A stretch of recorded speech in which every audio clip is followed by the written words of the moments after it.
wabarakatuh.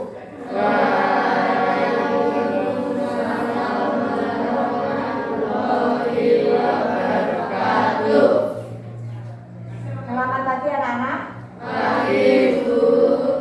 Marilah pada pembelajaran hari ini, pagi ini kita mulai dengan membaca doa yang akan dipimpin oleh ketua kelas kalian. Silakan.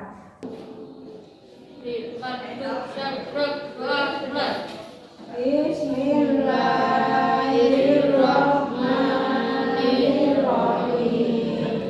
Raditu billahi robban wa bil islami dinan wa bil muhammadin nabiyyan wa rasulan rabbi zidni ilma warzuqni fahma amin ya rabbal alamin. Mudah-mudahan dengan pembacaan doa tadi, kegiatan pada hari ini diberi kemudahan dan kelancaran oleh Allah Subhanahu wa Ta'ala. Amin. Allahumma amin. Anak-anak, saya absen dulu nggih. Hari ini siapa yang tidak masuk? Siapa yang tidak masuk hari ini? Tidak ada. Berarti masuk semua. Ibu ingin menanyakan tentang pelajaran yang minggu lalu sudah kalian pelajari, yaitu tentang sholat berjamaah. Nah, sekarang siapa di antara kalian yang mengetahui apa yang dimaksud sholat berjamaah? Ya, sholat yang dilakukan dua orang, yang satu imam dan satunya makmum. Betul. Jadi sholat berjamaah adalah sholat yang dilakukan secara bersama-sama, atau istilahnya dilakukan oleh dua orang, yang satu menjadi imam sedangkan yang lain menjadi makmum. Dari ini kita akan mempelajari materi dari tentang kronologi atau peristiwa kelahiran Nabi Muhammad SAW sampai dewasa. Adapun tujuan dari pembelajaran ini nanti diharapkan anak-anak setelah pelajaran ini selesai, anak-anak bisa menguraikan kembali tentang kronologi atau peristiwa kelahiran Nabi Muhammad SAW dengan baik, dan siapa di antara kalian yang tahu siapa Nabi Muhammad SAW? Sebagai nabi yang terakhir. Betul, bahwa Nabi Muhammad adalah nabi yang terakhir yang diutus oleh Allah sebagai rahmat bagi semesta alam, tanpa ada terkecuali. Di dalam Al-Quran, Allah Subhanahu wa Ta'ala juga menegaskan bahwa di dalam diri Rasulullah terdapat suri tauladan yang baik atau uswatun hasanah. Oleh karena itu, sebagai atau setiap muslim diwajibkan untuk mengetahui tentang kronologi kelahiran Nabi Muhammad SAW agar kalian bisa meneladani sejarah hidupnya Nabi Muhammad dengan baik dan benar. Nah, anak-anak, di dalam pembelajaran nanti silahkan anak-anak untuk melihat tayangan video yang sudah diputar di grup kelas. Ada dua kelompok, kelompok 1, kemudian kelompok 2. Kelompok 1 nanti akan dipimpin oleh siapa, Mas? Kemudian yang kelompok 2 tadi Alisa. Jadi nanti silakan kalian membuka bukunya, mengamati video kalian nanti untuk mendiskusikan. Mendiskusikan dengan melihat tayangan video ataupun tadi dengan membaca buku, ya, buku paket. Nanti silakan anak-anak mencari di situ, semuanya ada. Silakan nanti anak-anak menulisnya apa jawabannya, kemudian nanti dikumpulkan apa istilahnya jawaban-jawaban itu, kemudian nanti di akhir pembelajaran silakan anak-anak untuk menyampaikan di depan kelas. Ngoten nggih? Paham anak-anak? Nah, kalau sudah paham sekarang silakan untuk mengerjakannya. Silakan dikerjakan. Sekarang kita berkelompok, ya, sesuai dengan kelompoknya masing-masing. Silakan untuk mengerjakan.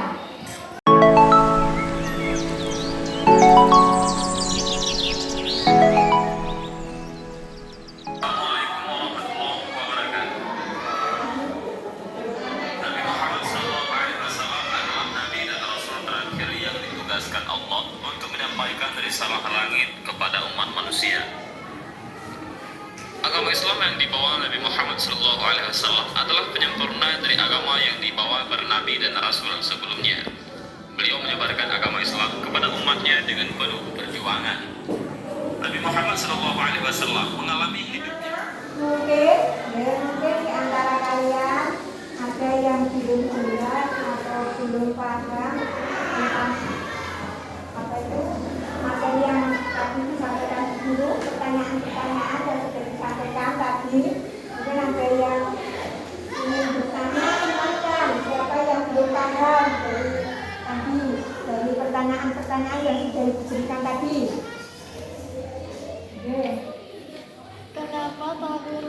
Kenapa tahun kelahiran Nabi Muhammad disebut tahun gajah? Ada pertanyaan dari temanmu, nggih, tadi menanyakan kenapa tahun kelahiran Nabi Muhammad disebut tahun gajah. Siapa yang tahu?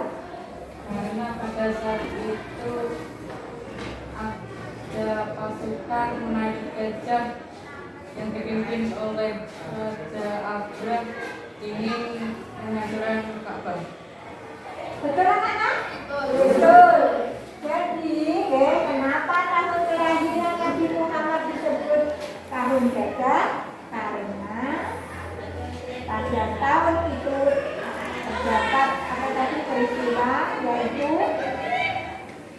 Raja Abrah dari Yaman beserta rombongan pasukan yang menaiki gajahnya datang ke Mekah untuk menghancurkan Ka'bah.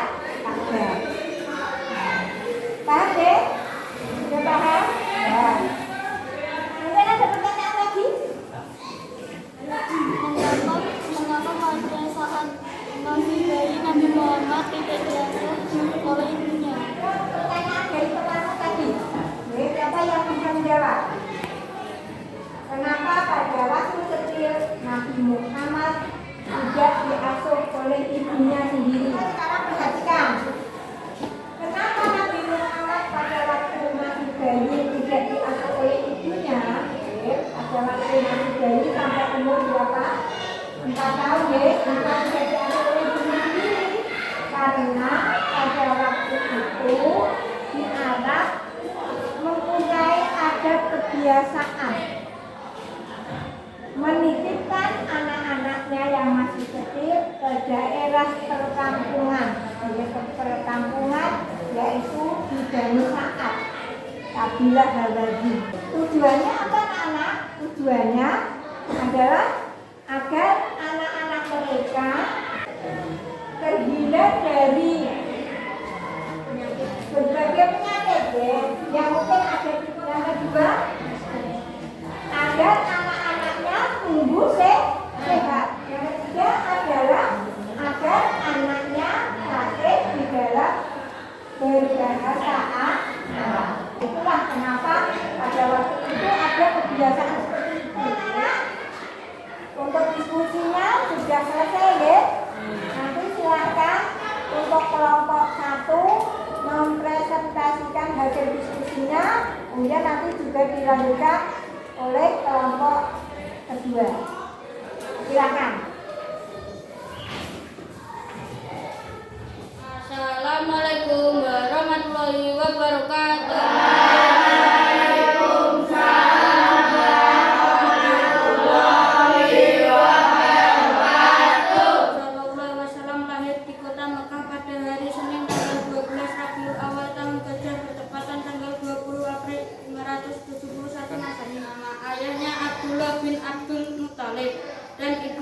bernama Siti Aminah binti Wahab. Bayi sampai 5 tahun, Nabi Muhammad SAW diasuh oleh Halimah Sa'diyah di perkampungan Bani Sa'ad, kabilah Hawazin. 5 sampai 6 tahun, Nabi Muhammad SAW diasuh ibunya dan ditinggal wafat ibunya pada saat usia 6 tahun, sehingga Nabi Muhammad SAW dalam keadaan yatim piatu. 6 sampai 8 tahun, Nabi Muhammad SAW diasuh kakeknya, dan pada saat usia 8 tahun kakeknya Abdul Muthalib wafat. 8 tahun, Nabi Muhammad SAW diasuh oleh pamannya Abdul Talib sampai remaja. Assalamualaikum warahmatullahi wabarakatuh. Waalaikumsalam warahmatullahi wabarakatuh.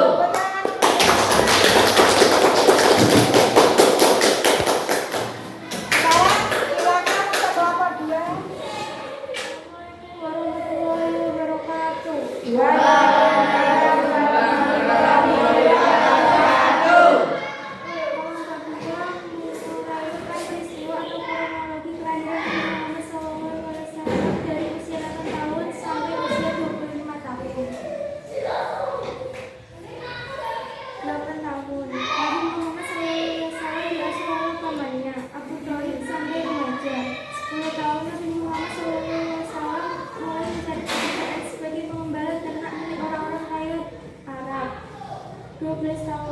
Nabi Muhammad SAW diperkenalkan untuk keluarga oleh pamannya Abu Thalib.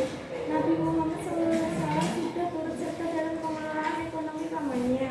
Ia ikut membawa barang dagangan yang diambil dari majikannya Siti Khadijah selama hampir 3 tahun.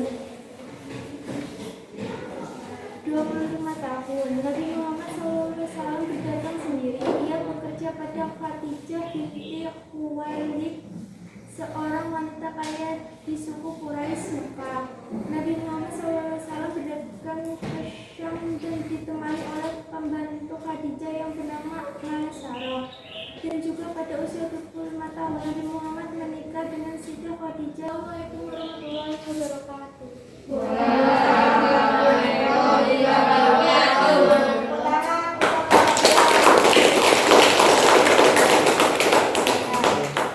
Demikian tadi hasil diskusi teman-teman kalian. Kesimpulan dari pertemuan ini tadi kita membahas tentang apa, Nana?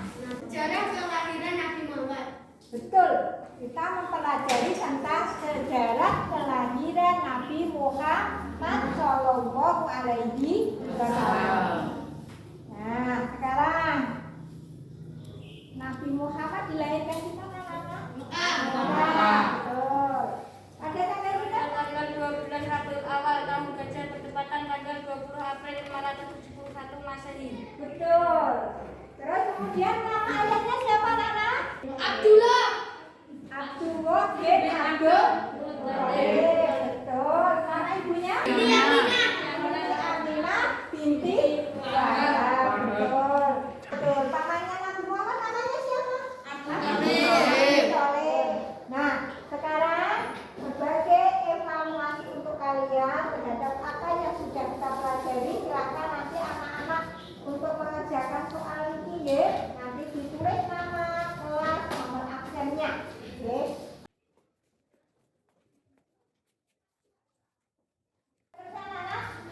Ya, kalau sudah silakan ke sekolah depan. Jangan belajar. Cepat semua deh. Ya. Sekarang anak-anak sebelum berakhir pembelajaran ini itu ingin menyampaikan ya bahwa minggu depan nanti kita akan mempelajari tentang sejarah diangkatnya Nabi Muhammad Shallallahu Alaihi Wasallam menjadi Nabi dan Rasul. Jadi minggu depan kita mempelajari apa, anak?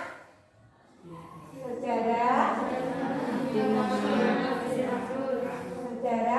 diangkatnya Nabi Muhammad Shallallahu Alaihi Wasallam menjadi Nabi dan Rasul.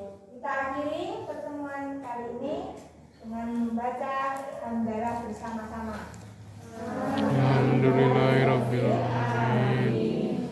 Billahi taufiq Wassalamualaikum warahmatullahi wabarakatuh. Waalaikumsalam.